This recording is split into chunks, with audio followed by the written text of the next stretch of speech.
네, 코로나19의 확산세가 한결 누그러지면서 어제 신규 확진자 숫자가 50명 아래로 떨어졌습니다. 수도권 집단 발병이 본격화된 이후로는 처음인데요. 방역 당국은 추석 연휴 기간 폭발적인 유행이 다시 발생하지 않도록 주의를 기울일 것을 요청하고 있습니다. 황대훈 기자가 좀 더 자세한 이야기 나눠보죠.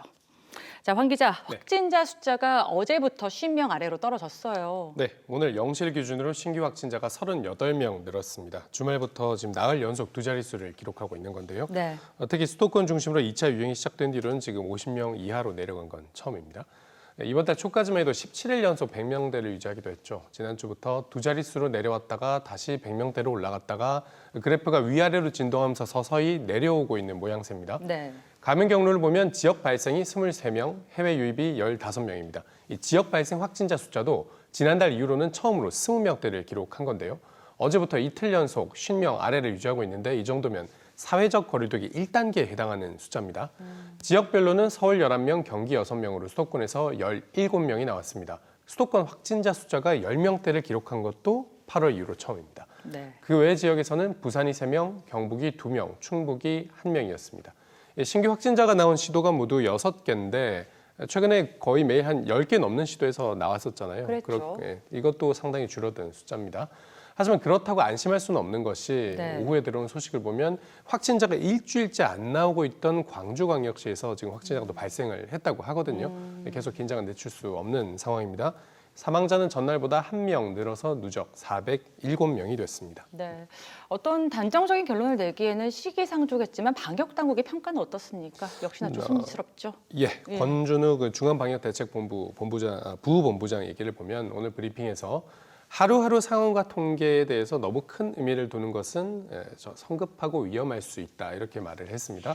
다만 지금의 감소세 국면은 국민들이 거리 두기를 통해서 지난 몇 주 동안 만든 결과인 것이 맞고 이렇게 감염 규모가 줄어들게 되면 역학조사의 여력이 생기니까 지금 하고 있는 방역 대응을 더 잘할 수 있는 토대가 된다고 설명을 했습니다. 네. 특히 이번 추석이 올 가을과 겨울 대유행 가능성을 막을 수 있는 분수령이라고 강조를 했는데요. 추석 특별 방역 기간에도 이동을 최소화해서 지금의 진정세를 유지한다면 거리두기에 새로운 지평을 열 기회가 될 것이다 이런 말을 했습니다. 네, 한동안 교육계 확진자도 늘면서 아이들 등교 여부에 관심이 좀 쏠렸었는데 교육계의 현황도 한번 살펴주실까요? 네, 오전 10시 기준으로 등교 수업이 이루어지지 못한 학교가 6개 시도에서 76곳이었습니다. 학생 확진자 1명 늘어가지고 누적 574명이 됐고요. 교직원 확진자 변화는 없었습니다. 서울대학교에서 2차 감염으로 의심되는 사례가 나와서 주목이 되고 있는데요. 관정 도서관의 청소 노동자 A씨가 코로나19 확정을 받았다고 합니다. 그런데 이제 밀접 접촉자로 의심되는 이 B씨, 또 다른 청소 노동자는 중앙도서관에 근무하고 있거든요. 그래서 이 둘 사이에서 혹시 감염이 발생한 것이 아닌가 이런 우려가 지금 나오고 있고요. 도서관은 지금 내일 방역 작업을 할 계획이라고 합니다. 대학들이 제공되는 비대면 교육 긴급 지원 사업이 있는데요. 이게 마감이 됐습니다. 신청 가능 대학 290곳 가운데 239곳이 몰렸습니다.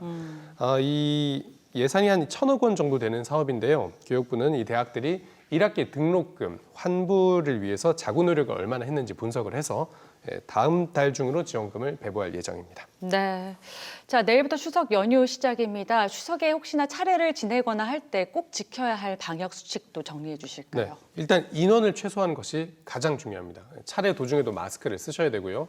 진행을 하시다 보면 이렇게 제기를 공유하게 되실 수도 있는데 이럴 때 손 세정제 꼭 쓰시고 환기도 시켜야 된다는 거 기억하셔야겠고요. 이 누구나 조용한 환자 또 전파자가 될 수 있다는 점을 꼭 기억을 하셔야겠습니다.